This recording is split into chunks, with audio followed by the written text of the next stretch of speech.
Welcome back to the PENC Raleigh seminar. We have our second session of today. I want to take a quick minute to thank our sponsors, BGE, ECS, NC Electric Cooperatives, Terracon, McAdams, WSP, Highfill, SNME, Dewberry, and Schnabel Engineering. Thank you so much for supporting us. Our next speaker is Ms. Yerlin Caraballo. Ms. Caraballo is a code administrator, a NC registered architect, a building code instructor, and a sustainability advocate with over 20 years of professional experience in the design and building construction industry.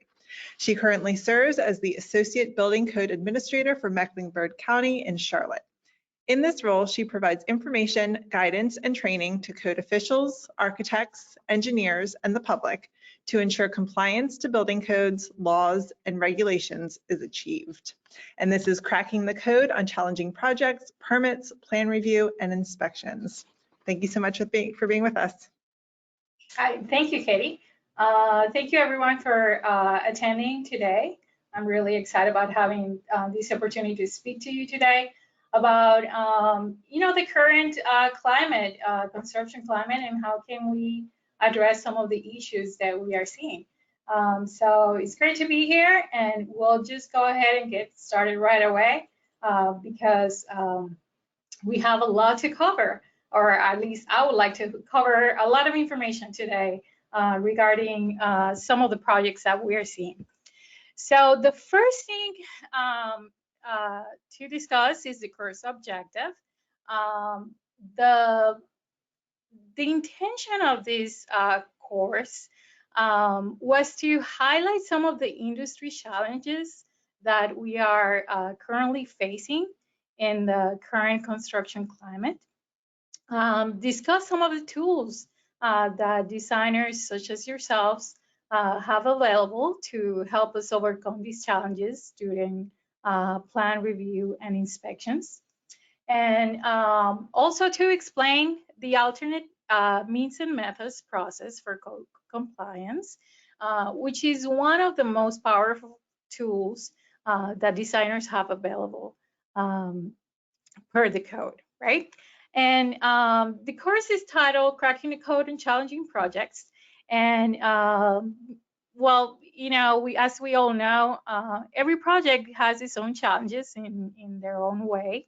So it doesn't matter if it's a big project or a small project, we're all going to be facing challenges. But in the current construction climate that we're seeing, there's going to be a lot of overlaps. We're going to be facing some of the same issues in no matter what project we're seeing. And that is what I want to begin the presentation with, and discuss some of those challenges, and then you can hopefully you can get a better understanding on the direction we're going in terms of design and code compliance. So the first thing that we're going to be discussing are the industry challenges for 2022 and beyond. There are a lot of challenges that we're going to be facing, but I really wanted to highlight three main ones. The first one is the post-COVID adaptation, as we all know. Over the last year, the construction industry lost about 6.5 million jobs and 61 billion in GDP. So this is a huge hit for all of us, no matter how you slice it. The COVID pandemic threw industries across the globe into chaos last year, as you all know, and these effects will be felt for years to come in terms of building design, material selections, and delivery methods. But even considering all these troubling numbers, the industry is set to bounce back and is quickly adapting to a new post-pandemic environment. So one of the questions that I get most frequently asked, especially during this time, is how may COVID-19 influence or change future building codes and health codes? Well, the answer is not that clear, but there is one thing that appears to be an indicator, and is that a layered strategy seems to be expected, especially in high-risk environments. This could include multiple prevention strategies, such as consistent and correct use of masks, increased ventilation, physical distancing, cleaning and disinfection and hygiene measures. And all those things will have an impact on the design. Cleanability may be required for high-touch objects whenever a touchless option is not available, such as door handles, sink levels, and light switches. We've all seen in commercially the separations between customers and employees everywhere. I foresee that we're going to start seeing some tested barrier separations. Right now, we see everything from plastic to fiberglass. So these things, I think that they're going to be starting to be tested, and some minimum dimensions will be set. I'm Yeah, sorry. go ahead. It looks like your slides are not advancing. Okay. We're still, okay, there we go. Now All right. I see course objective. Yeah. Okay, perfect. Thank you. So we are on this one. So test the separations. There's going to be cleaning and sanitizing processes for office space, equipment, and vehicles. High efficiency air filters per ASHRAE 52.2. Programming 2-hour and pre and post occupancy daily purges in the work environment. There may be negative pressure rooms required for isolation of known COVID-19 positive cases.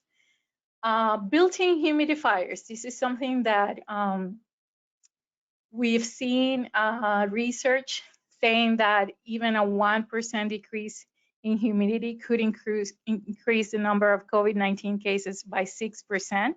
So this would be an important measure in daycares, both child daycares and adult daycares. Next, high energy demand for air quality systems. So if we put any of these systems in place at different levels, we may end up with a very high energy demand, and we may have to counteract somewhere else. There's also smart technology to gain better insights in system performance and operations to promote facilities well-being, including CO2 monitoring. And last but not least, UV systems, germicidal irradiation or similar technologies in ductwork to help with the virus or any virus transmission. So these are the things that us code inspectors are seeing. Trends that we're seeing. Other trends that we expect to go through some slow recovery and probably adaptation and code changes perhaps are office spaces, large healthcare facilities, anything in the hospitality and entertainment sector, and of course, nursing homes. Other market trends that we expect to see to grow are larger homes and homes with multi-purpose spaces. We see people working from home, and we don't think that's a trend that's going to go away. So there will be higher demand for houses that are more functional and that can help us work from home and such. Modular construction. We're starting seeing a lot of modular construction, and we expect this trend to continue to grow. We're also seeing retail partnerships and resizing. For example, it was in the news lately that some cold stores are partnering up with Amazon supermarkets. So this is a new typology that is going to have an impact on how we interpret the codes and what kind of classification these buildings are going to be. There's a lot on reinventing the shopping mall. So people are not shopping so much in the traditional way. So we have all these shopping malls that need to be reused in somehow. Some of samples of that, maybe some shopping malls are being converted into Amazon warehouses. Some have been converted into casinos. So that's a big item that that we could expect to continue to grow. Also, greener construction. We expect more use of certified materials, and there are also some really exciting new materials out there, such as bioconcrete. And last but not least, probably the most important trend for us, or the one that has the most impact on code enforcement, and that is the speculative development. And by that, I mean, a lot of times a developer would be working on a project and he or she doesn't know how that project is going to sell. We may start designing a project as a hotel and then find out that, maybe it would be better to sell it as a condo building or an apartment building. So sometimes we start with a project, and by the time we get the permits, it turns out to be something else. We see that a lot too with residential, where some people may design a duplex building and then end up realizing that it sells better as a townhome. So for that, we need to be very flexible. We need to start designing for the worst case scenario, or the most restrictive use of them all. So this is one of the challenges that we've been facing lately. The other challenge that we face on a daily basis, especially for me, where I focus on my energy on the residential code, is that multi-year housing shortage. So as you may know, and this shortage is not even across the board, right? Some areas have been impacted more than others.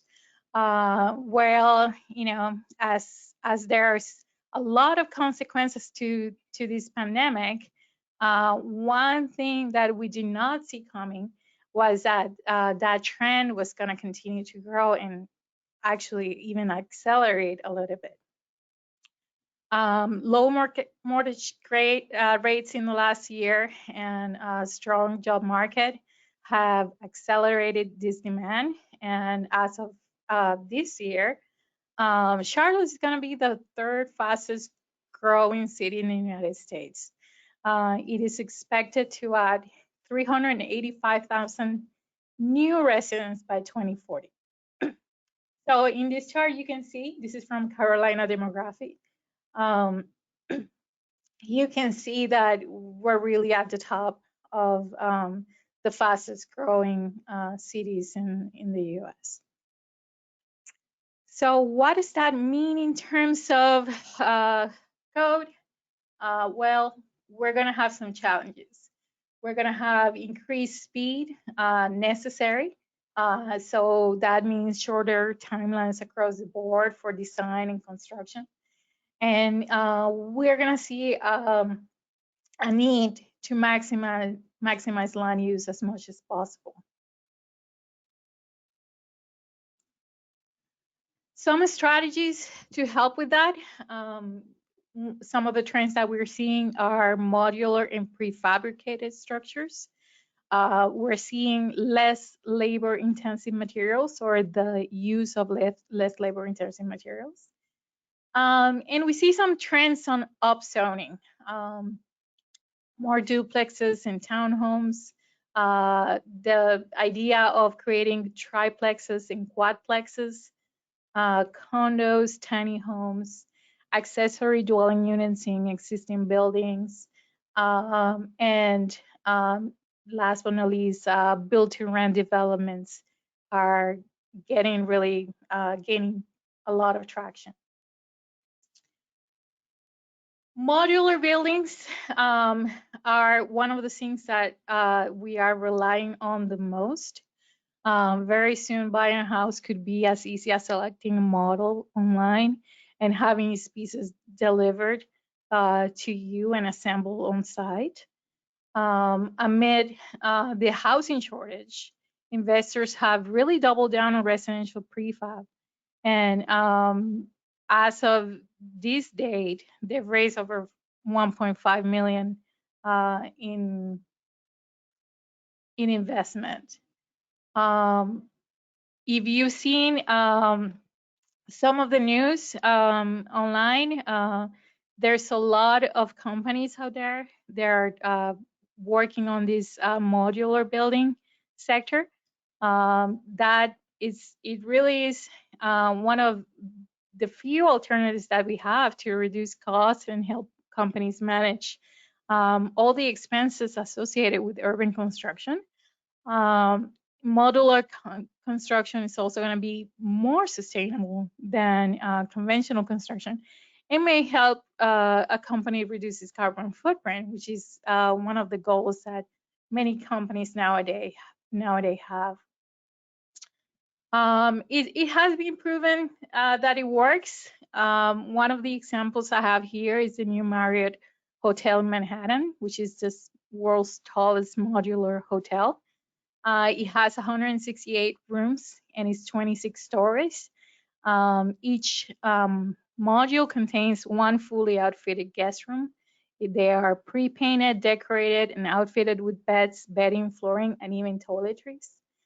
The hotel's roof and rooftop bars are also concepted during using modular construction. And some of the areas has the public areas and the restaurant lobby will be traditional, but it really this is one of those buildings that really proved that you can really do modular construction on a large scale. We're also seeing a lot of robotics everywhere in every phase of the construction process. So that's really also gonna have an impact on the methods of construction that we're choosing. 3D printing, I get a lot of phone calls of people trying to research what are the code implications of 3D printing. So far, I haven't come across any actual project, but the interest in this technology is definitely there. One of the examples I'm showing here is the first permitted 3D printed house in the US was recently sold for $300,000, and that was 50% below the cost of comparable homes in Riverhead, New York. This home was built with concrete, is 1,900 square feet, and includes 3 bedrooms, 2 full bathrooms, and an open plan concept. The home is entirely printed and built on site using less than $6,000 in materials, and it only takes 2 to 3 people to assemble on site.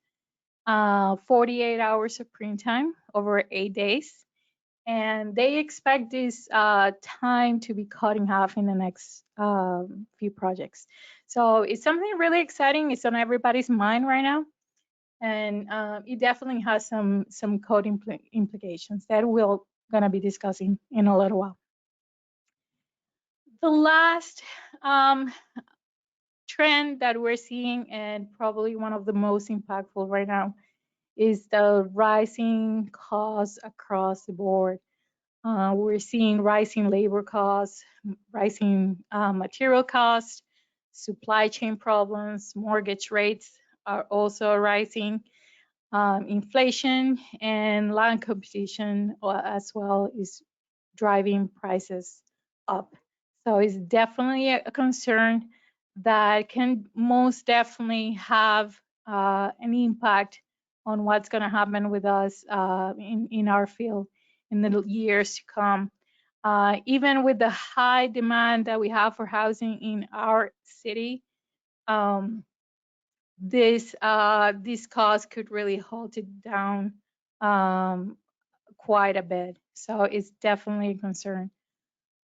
Which brings me up to one of the main topics that I wanted to talk about today, and one of the events that has had the most impact on what we're doing right now in code enforcement and permitting processes, and that is a shortage of building materials. So due to those factory shutdowns during COVID, there was a lot of hoarding of materials.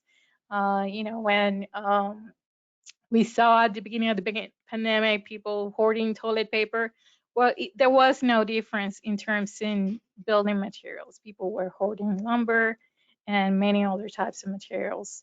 So all of those supply chain disruptions resulted in an increase in the lumber prices, and many other materials such as doors, windows, insulation, and many others. In terms of lumber prices are finally returning to normal in November, but are poised to return to highs maybe as we saw back in June, after heavy rains and flooding in Canada have been closing roads and causing, this is the biggest producer in the world, so they've been slowing down because of that. So this is a little bit of an unknown. I'm sorry, your slides are behind again. We're still in Yeah. the ribbon. Thank you. Yeah, so we're seeing that that we may go back to high prices in lumber. That is yet to be determined. And another thing that we are facing in terms of cost is the workforce challenges. We expect a significant shortage of inspectors and construction workers in the years to come. Higher costs and delays caused by this shortage can really make owners postpone improvements and critical repairs, as we saw in Florida. And this can have devastating consequences. So it's definitely one thing that we're watching for, and that is really important for us. In terms of code enforcement, we, over the next 15 years, we're on track to lose about 80% of the existing workforce. So this is something that we're dealing with as much as I'm sure you guys are. So definitely something to watch for. So having said all that, it just paints a picture on the current market that we have, and we can move forward and trying to brainstorm what kind of tools we have available or could become available to show compliance and to manage all these technologies and new materials and new construction methods, and sometimes even new project delivery methods. So as you all know, the codes really move very slowly. Here in North Carolina, we are on a 6-year code cycle, and we're technically 3 code cycles behind the international building codes. So we are we don't have the tools in the codes per se to address all these technologies, and those are going to be very slowly incorporated into the codes eventually. So in the meantime, we have to get creative, and we have to figure out other ways, other works around to be able to stay at the speed of the industry right now. basically. And that is our goal, to maintain the same level of service that we did in the years before, in a very complex and ever-changing construction environment. Any questions or comments so far before we move on to our second portion? No, the only thing in the box so far is a request to share your slides, if that's okay with you at the end. Absolutely. If you can Yes, provide them to me, then I can email them out to everyone. absolutely. Great, and that's the only thing so far. All right. So code toolbox. Of all the methods that we have available to address this, current situation that we have, current construction environment, the most important one of all will be the alternate means and methods process and the engineering judgment process. So I'm going to spend in the next few slides quite a bit of time explaining how that process works. And then we're gonna, after that, we'll continue talking about other important tools that we can use, such as code interpretations, code standards, standard operating procedures, live remote, the registered design professional inspections method, which I'm sure some of you are very knowledgeable and aware of it. And of course, our process here in Mecklenburg County Code Enforcement for preliminary meetings and special projects.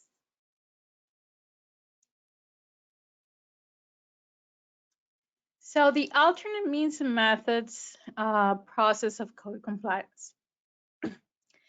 So when we are talking about alternate means and methods, some people are really thrown off by this term. What is this? What are we talking about? They're most familiar with, the ideas of waivers and variances and grandfathering, and those are the way we used to refer and address current technologies and new methods in the past. But nowadays we should above all cost avoid using these terms. Legislation has changed, codes have changed, and we don't no longer have the authority to do any waivers, variances, or grandfathering, or any of those things that were very common in the past. In the past, you would come up with a new material, you just discuss it, with the building inspector, and he will probably trust your experience and your judgment, and you'll shake hands, and that would be the end of it. But that's not the case anymore. The process has been formalized, and as you saw, some of the disasters that have been occurring lately, safety is really the top priority for us, and we really need to formalize the process and in a way that we can guarantee safety for the public. So the new way would be to address these situations through several things, but most important pathways for that would be the alternate means and methods request and the idea of engineering judgments. So an alternate means and method is something that is allowed in the North Carolina Administrative Code and pretty much all the codes in the US right now, and is a proposal of an alternate that is proven to be equivalent or better than what the code is requiring. Now, some people get confused between, alternate means and methods and engineering judgments, and they may interchange those terms, and those terms are actually not really interchangeable.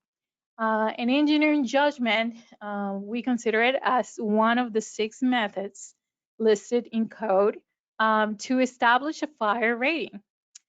They are typically submitted to address constructability issues or fire rating continuity issues discovered in the field during the inspection process.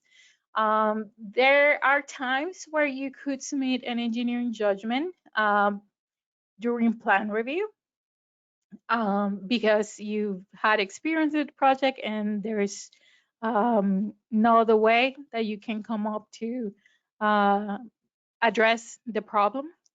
But in general terms, an engineering judgment happens in the field.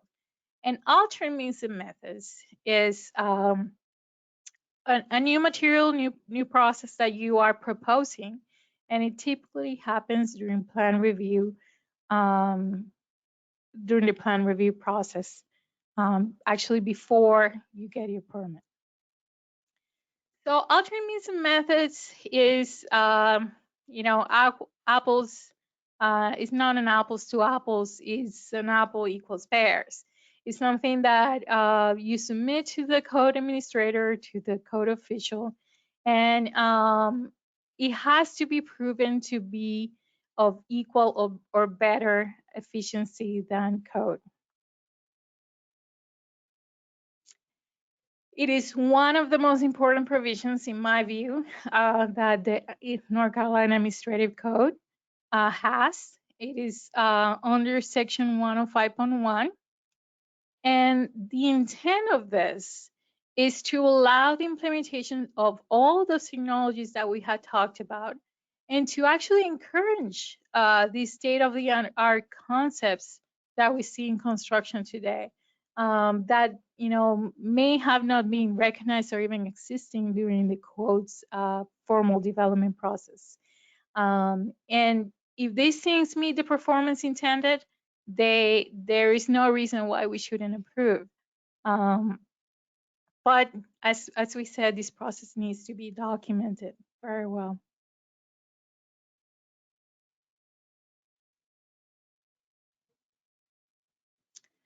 So here I'm showing you an illustration of our administrative code and policies. A lot of people think of the codes, as a building code, mechanical, plumbing, electrical, but sometimes we forget that there is an administrative code. And here you can see section 105.1, where it tells you what it entails. It tells you that tests or analysis may be required by the code official to approve some of these materials or methods. And it has a little bit of commentary here where it explains that what it is and what it should not be, including costs, of course. The proposed alternative must always be equal in quality, strength, and effectiveness, fire resistance, durability, and safety.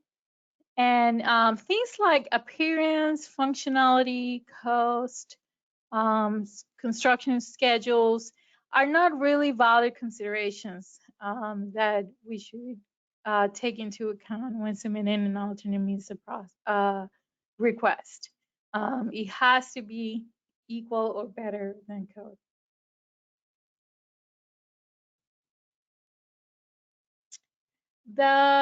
We normally shorten it to AMM. So you're gonna see throughout the slides that I refer to it as AMM. So this AMM request needs to be submitted to the code administrator for approval.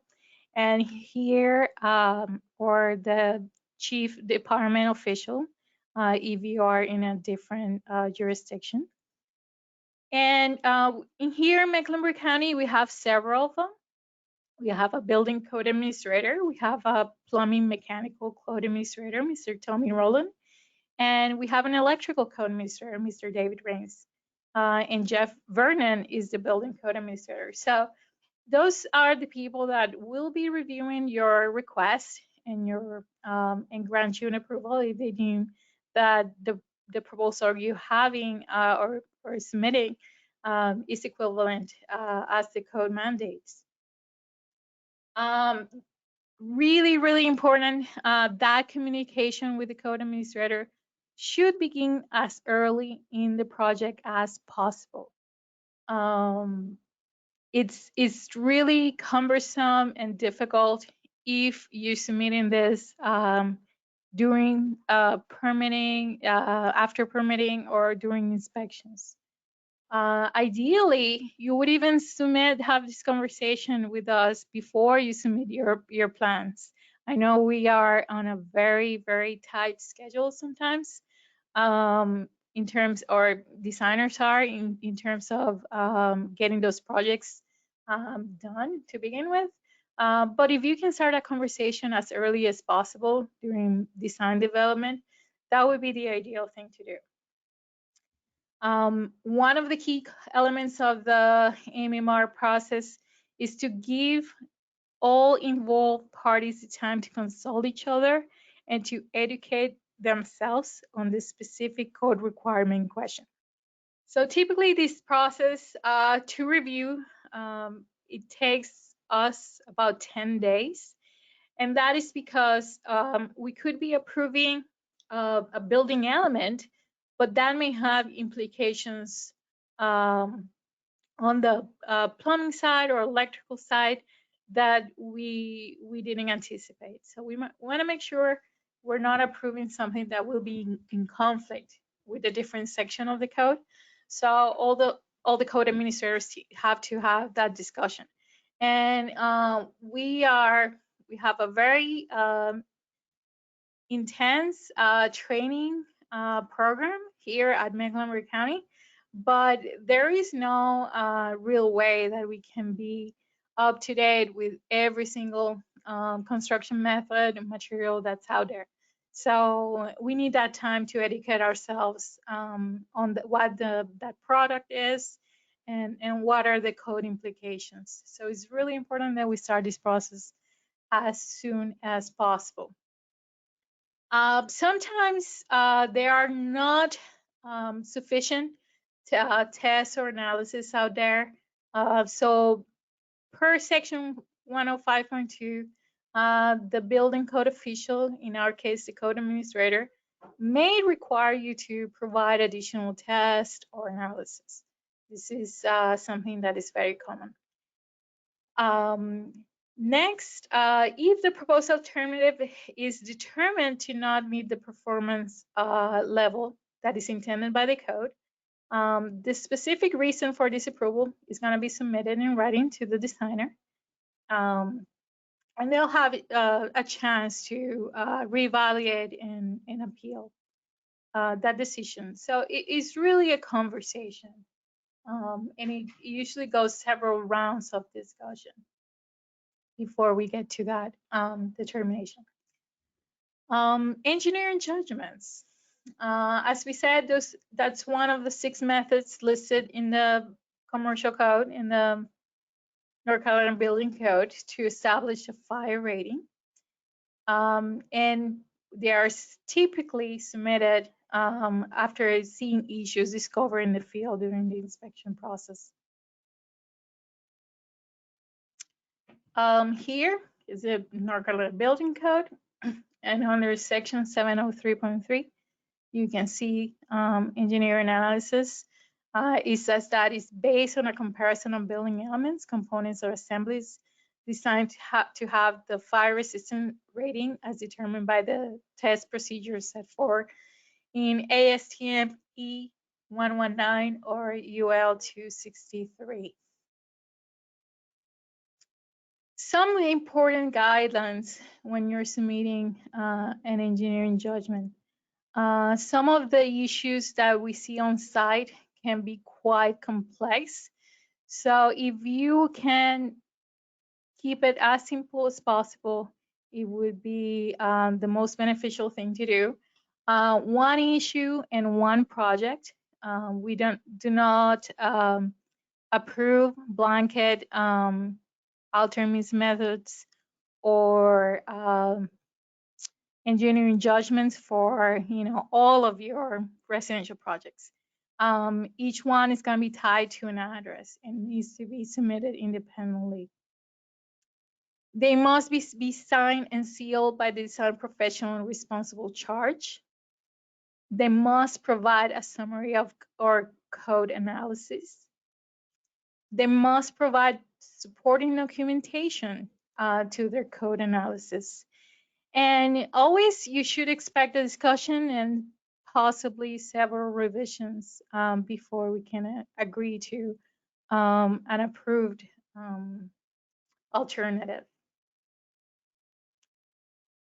This is one example here of an EJ produced by a manufacturer, in this case, Hilti. And this is very common to be used.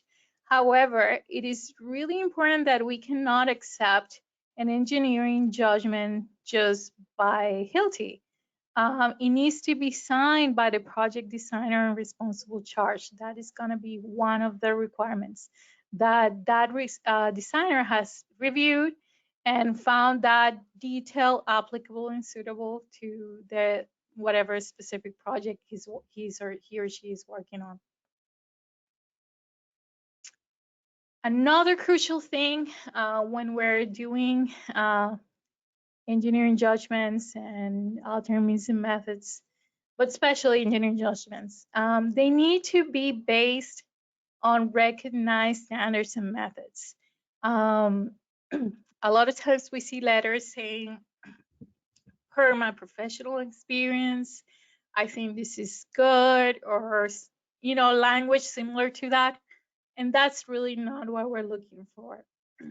We expect that those decisions are based on solid data and recognized standards. So we expect you to maybe quote some of these things and come up with a code logic, scientific method to show the equivalency required.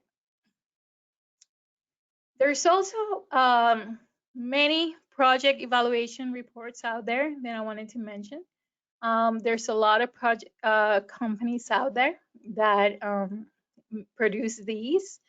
We call them product evaluation reports sometimes, but they have their own nomenclature. For instance, Intertech calls them CCRRs, Code Compliance Research Reports. The ICCES will describe them as ESR.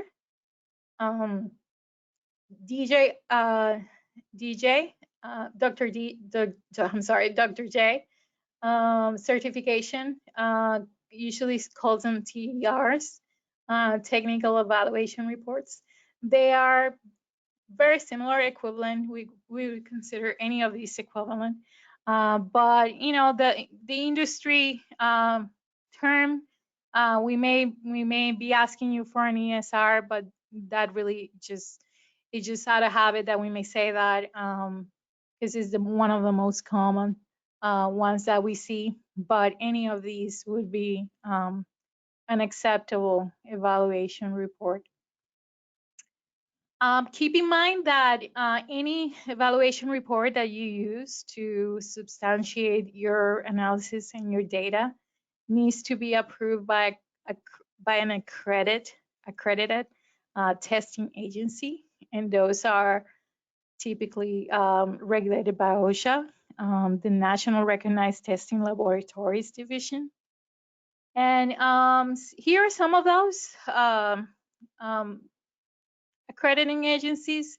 We're gonna see their symbols. Their symbols are depending on the type of report that they're using. You're gonna find those throughout any building product out there. Most commonly, maybe you've seen UL and you're familiar with that, but for every trade, there's a specific standard or testing applied. Another thing, if you want to be sure which one is the national recognized testing laboratory, you can go to the U.S. Department of Labor and you can see all the ones that have been approved by them. But also pay attention at the end. They have one link and it's called organizations or sites that are no longer approved. So it is really crucial if you are using a laboratory that is not very common. You better make sure it doesn't fall into that category that is no longer approved. But most of them are. Most products out there will follow one of these laboratories that you see here listed. Any other questions so far? Yes, we have two in the box. The first one, is Mecklenburg County approving the building of steel barndemoniums? Steel barndemoniums. We're gonna get to that in a few slides. Okay. So I'm gonna leave that for later. Sounds good. The second is, how do you train inspectors to evaluate alternate means and methods independently versus trying to make them conform to the code text? Can you repeat that question again? Sure. How do you train inspectors to evaluate alternate means and methods independently versus trying to make them conform to the code text? So that is a complicated answer. And I'm gonna start maybe back a few slides. Our inspectors, let me see how can I phrase this. Our inspectors, we have all levels of experience, right? We have from really novice inspectors and really experienced inspectors. Maybe they have like 30 years plus of experience. That is not a good way to evaluate that inspector's capability of evaluating a product on alternate means. And having said that, is in just to explain that, typically, and this happens to builders, and it happens to contractors, and happens to architects, engineers, everywhere. Those design professionals are going to be most familiar with the building code they started with. Okay, so if your first building code was 2006 IBC, you're going to be very familiar with that. And for the most part, people don't keep up, with code changes and things like that. And that happens to designers as well. For that reason, we only have one person that is allowed to evaluate these proposals. And that is not me. That would be Mr. Jeff Vernon, building code administrator. And in some jurisdictions, it would be the chief building official. But since we are a large organization, we have over 250 employees and inspectors and plan examiners and all that. Our chief building official, which is Mr. Patrick Granson, has deputized one of our employees, which is Mr. Jeff Vernon, to be the chief code administrator. And Mr. Vernon is a level 3 inspector across all trades, electrical, mechanical, plumbing, fire, as much as building. And he's the person that makes these evaluations and these determinations. A big part of his job is to be well read and very knowledgeable on products and codes. And just to remind you, we're on a 6-year code cycle, so we are 3 years behind the national codes. But that doesn't mean that Mr. Vernon is. He needs to keep up with current codes as well as ours. So those decisions really are going to fall into him. Other employees, inspectors, building plans examiners, myself, are here to provide guidance. When typically an inspector may give you some ideas on how you can resolve the problem. If the problem is not resolved, then it escalates to a supervisor who may have other tools that can provide you to help you go through problem. If that doesn't work, it goes to a manager. I work very closely with the managers, making those interpretations and providing solutions. But when everything else fails, it goes to the code administrator. So, so the inspectors and building plans examiners are not going to be too involved. But if you have an issue, they are very knowledgeable, and they understand when an issue needs to be escalated or it doesn't, and it can be solved in a different way. And it's a very complex, really good question with a not so simple answer, but I hope I answered that. And you can let me know if I didn't or if I missed anything. Okay, that's great. Thank you. All right. So sometimes we have products out there that do not have, your UL certification, for example. And it's something that we are seeing lately very often.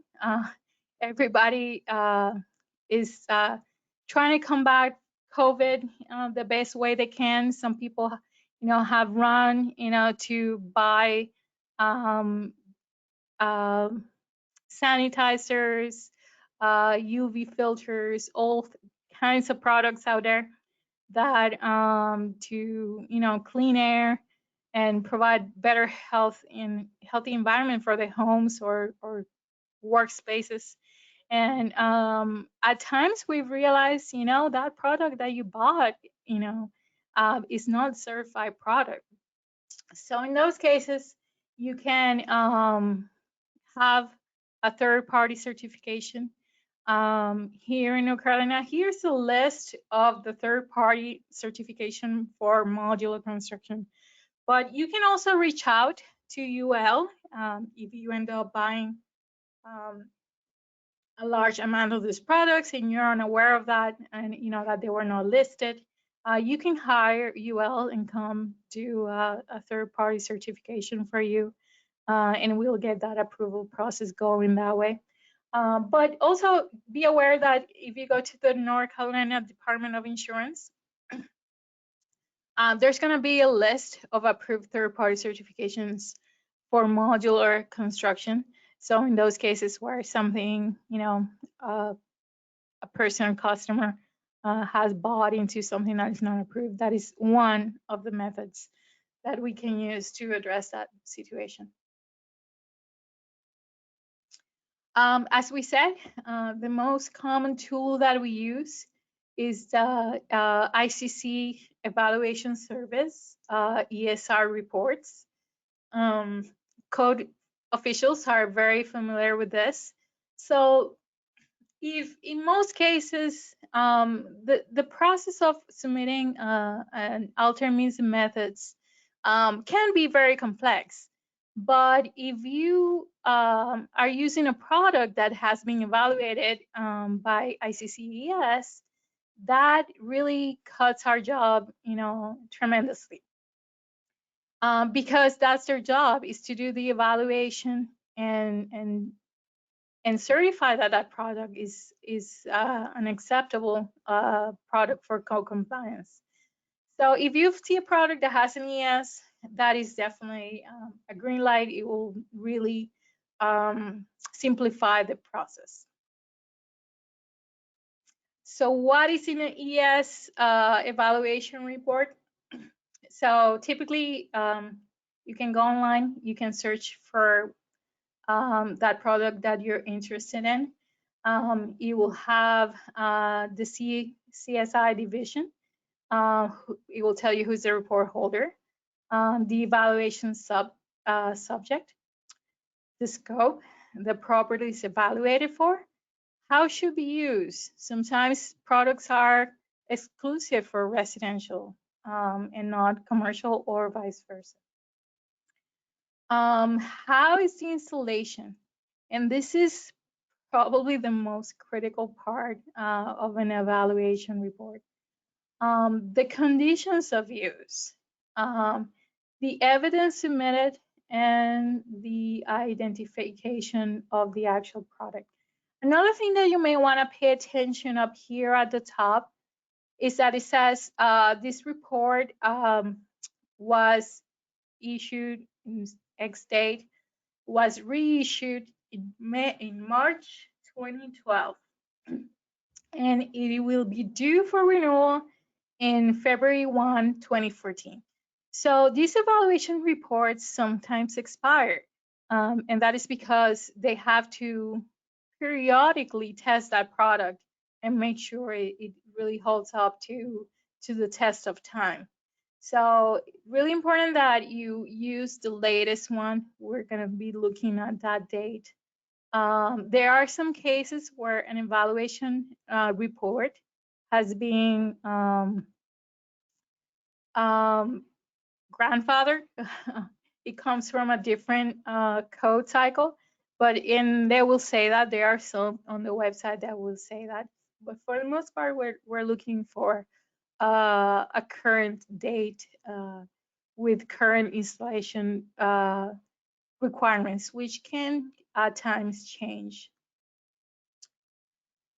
If you want to learn more about this process, you can go on our website and you're going to find a document. It's about 5 pages long.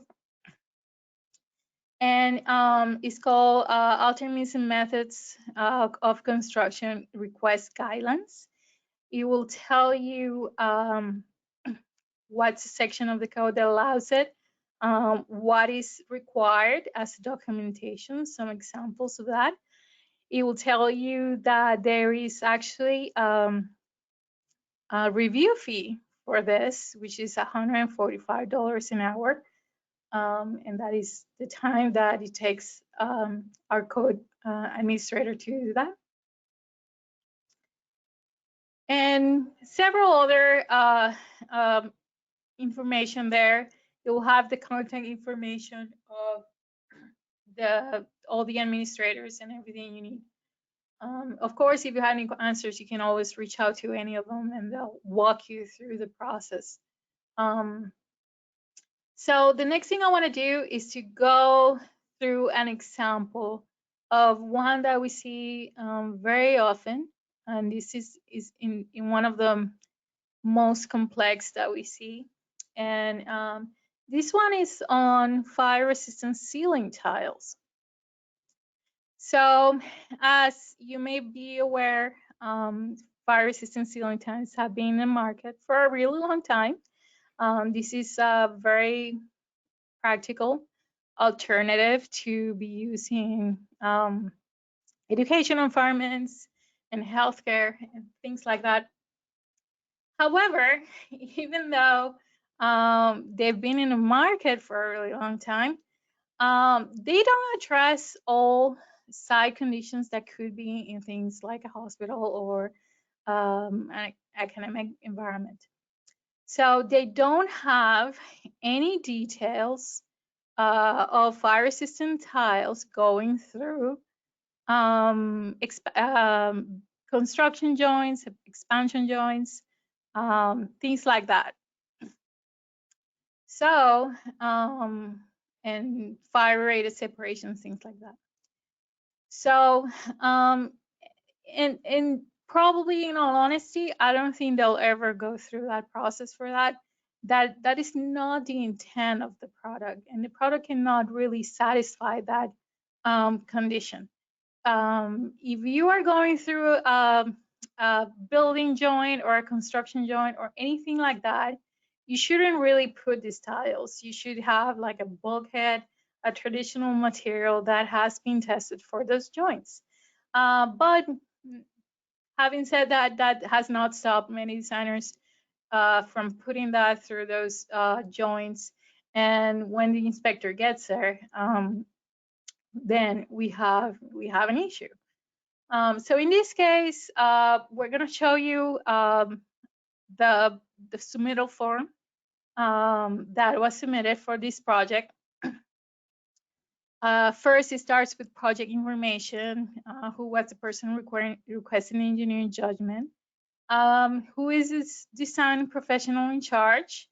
Who is the engineer of record for the EJ? The reason for the EJ, in this case, tested and listed systems are not available for the design conditions. So these are joint details. There are dynamic details and there are floor to wall details. And it will go on telling us what the system was based on. So they found a system that they think it can work for our situation that is similar. So they're trying to use that, and that's going to be evaluated. So this is typically the form. The form is going to be sealed by the designer of record and the fire engineer if required. You can see the information for the code administrator, so you can contact them. And there's going to be a fee attachment. Yes. I'm so sorry. We are at our time. If you are able to wrap up. Yep, absolutely. So this is sort of the process that we go through, and it gets substantiated by letter. And this is the information that we would be requiring. So this is one of the examples that we do. And I hope that was helpful. So basically that concludes my presentation. There are other examples that you can see, but you can walk through them through the presentation if you request it. That's not an issue at all. So any questions? All right. Well, thank you so much for offering to share your slides. We will get those out to the attendees. We really appreciate your time with us today. And everyone on the line, we're going to take a quick break and we will be back on at 11 with our next presentation. Yerlin, thanks so much for your time today. Thank you. Have a good one.